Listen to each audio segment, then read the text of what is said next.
Ahoj, dnes tady budu mektat já, protože Viktor nebyl schopný vymyslet scénář a řekl mi, že prej budete poslouchat každýho, takže jsem tady já. Tak jo, na tento pokus budeme potřebovat něco, co bude symbolizovat tektonickou desku. Hele, tohle by šlo. Použijeme tedy tento blíže neidentifikovatelný plot neznámého stromu.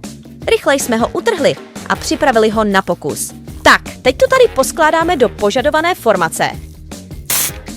Ještě pro detail to pojmenujeme, abyste neřekli, že to není vidět, že jo? Takže jdeme na první pohyb desek.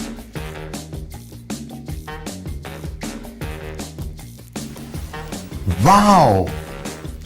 Myslím si, že teď to bude v Egyptě dost drsný.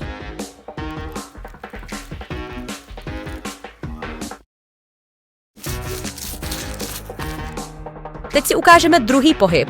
Pohyb jakože vedle sebe, ale vidíte to sami tak, co bych to tady popisoval, že jo?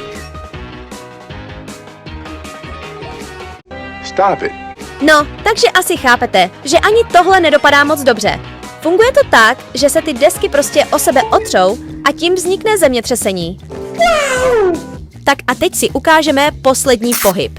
Tentokrát to je směrem od sebe a v tu chvíli dojde k odhalení magma na velké ploše a při tomto pohybu nejčastěji vybuchují sopky.